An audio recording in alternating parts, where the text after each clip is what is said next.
అసెంబ్లీలో చిరంజీవిపై బాలయ్య చేసిన వ్యాఖ్యల మంటలు ఇంకా రగులుతూనే ఉన్నాయి. ఇప్పుడు బాలయ్య చిరంజీవి ఎపిసోడ్ లో కొత్త ట్విస్టులు వెలుగు చూస్తున్నాయి. హైదరాబాద్ లో మెగా అభిమానులంతా కూడా సమావేశమయ్యారు. చిరంజీవి బ్లడ్ బ్యాంక్ సమీపంలోని ఒక హోటల్లో మెగా అభిమానులు అత్యవసరంగా సమావేశాన్ని ఏర్పాటు చేసుకున్నారు. ఈ మీటింగ్ కి ఆంధ్ర, తెలంగాణ నుంచి చిరంజీవి ఫ్యాన్స్ చాలా మంది హాజరయ్యారు. బాలకృష్ణపై జూబ్లీహిల్స్ పోలీస్ స్టేషన్ లో ఫిర్యాదు చేయాలని చిరంజీవి ఫ్యాన్స్ డిసైడ్ అయినట్టుగా తెలుస్తోంది. ఇవాళ జూబ్లీహిల్స్ పిఎస్, రేపు ఏపీ, తెలంగాణ వ్యాప్తంగా మొత్తం 300 పోలీస్ స్టేషన్లలో బాలకృష్ణపై ఫిర్యాదులు చేయాలని వీళ్ళంతా కూడా ఒక నిర్ణయం తీసుకున్నారట. అయితే ఈ విషయం తెలుసుకుని అభిమానుల్ని చిరంజీవి వారించినట్టుగా సమాచారం అంతోంది. అలాంటి పనులు చేయొద్దని అభిమానులకి స్పష్టం చేశారట చిరు. అయితే ఈ విషయంలో ఒక నిర్ణయానికి వచ్చామని అభిమాన సంఘం నేతలు చెప్తున్నారు. కానీ చిరంజీవి పిలుపుతో ప్రస్తుతానికైతే ఆగాల్సి వచ్చింది అంటున్నారు. అయితే తమ పోరాటం మాత్రం ఆగదని చిరంజీవి ఫ్యాన్స్ అసోసియేషన్ నేత మోహన్ స్పష్టం చేశారు. మరో 2 రోజుల్లో ఇంకొకసారి ఫ్యాన్స్ అంతా కూడా సమావేశం కావాలని నిర్ణయించారు. తదుపరి సమావేశంలో మా కార్యాచరణ ఏంటో ప్రకటిస్తామని చెప్తున్నారు చిరంజీవి ఫ్యాన్స్ గౌరవ అధ్యక్షుడు స్వామినాయుడు. ఇక సినిమా ఇండస్ట్రీకి సంబంధించి గత ప్రభుత్వ హయాంలో జరిగిన పరిణామాలు ఇటీవల అసెంబ్లీ సాక్షిగా చర్చకు రావడం ఈ మంటలకి కారణంగా తెలుస్తోంది.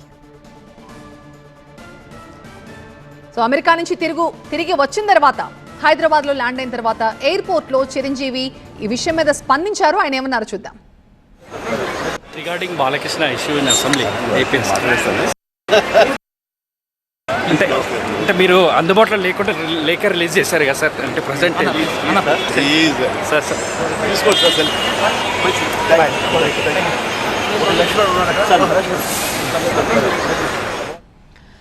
సో అది మీరు అందుబాటులో లేరు కాబట్టి అక్కడి నుంచి లెటర్ రాశారు. ఇప్పుడు ఏమైనా దీని మీద మాట్లాడాలనుకుంటున్నారంటే ఇంకా చెప్పేదేముంది, ఆల్రెడీ చెప్పేశాను కదా అన్నట్లుగానే చిరంజీవి అక్కడి నుంచి వెళ్ళిపోయారు.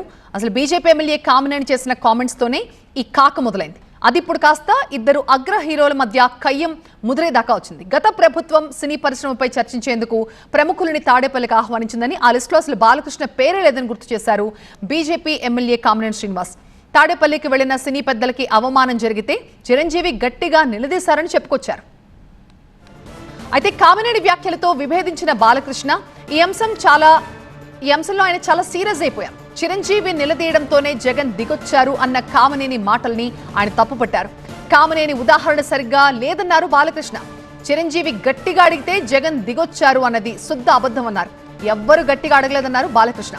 కూటమి ప్రభుత్వం కూడా ఎఫ్డీసీ సమావేశం జాబితాలో తనకి కనీస గౌరవాన్ని ఇవ్వకుండా తన పేరుని 9వ స్థానంలో పెట్టిందని ఆగ్రహాన్ని వ్యక్తం చేశారు.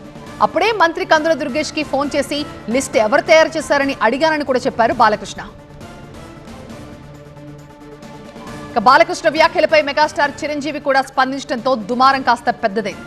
విదేశాల్లో ఉన్న ఆయన ఈ అంశంపై సుదీర్ఘంగా ఒక ఉత్తరాన్ని విడుదల చేశారు. అసెంబ్లీలో బాలకృష్ణ చేసిన వ్యాఖ్యల్ని తప్పుపట్టారు మెగాస్టార్. తన లేఖ ద్వారా నాడు ప్రభుత్వంతో సినీ పెద్దల చర్చల సందర్భంగా ఏం జరిగిందనే విషయాన్ని వివరించారు చిరంజీవి. దీంతో ఇద్దరు అగ్రనటుల మధ్య వ్యవహారం పీక్స్ కి చేరింది. మరోవైపు ఇదే అంశంపై ఆ రోజు చిరంజీవితో కలిసి వెళ్లి ఆనాటి ముఖ్యమంత్రి జగన్ ని కలిసిన ఆర్ నారాయణమూర్తి కూడా స్పందించారు. చిరంజీవి ఏదైతే చెప్పారో అది 100% నిజం. గత ప్రభుత్వం మమ్మల్ని ఏ విధంగానూ అవమానించలేదు, మమ్మల్ని చాలా మర్యాదగా చూసుకున్నారని ఆ రోజు చిరంజీవితో పాటుగా సమావేశానికి హాజరైన ఆర్ నారాయణమూర్తి స్పష్టం చేశారు. ఇక అనవసరంగా తమ నాయకుడి పేరు ప్రస్తావించారంటూ వైసీపీ నేతలు కూడా ఈ ఇష్యూలోకి ఎంట్రీ ఇవ్వడంతో ఈ రచ్చ పతాక స్థాయికి చేరిపోయింది. ఈ విషయమై తీవ్ర స్థాయిలో ధ్వజమెత్తారు వైసీపీ నేతలు. బాలకృష్ణకి స్ట్రైట్ వార్నింగ్లు ఇచ్చేశారు. ఇప్పుడు మెగా అభిమానులు కూడా ప్రత్యేక సమావేశం నిర్వహించడం, కీలక నిర్ణయం తీసుకోవడం చర్చనీయాంశంగా మారింది.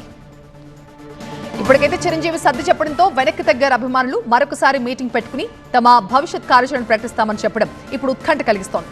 ఈ విషయాన్ని ఇంతటితో వదిలేయాలని చిరంజీవి భావిస్తున్న అభిమానులు మాత్రం ఆగేలాగా లేరు అని స్పష్టమవుతోంది. మరి ముందు ఏం జరుగుతుందో చూడాలి.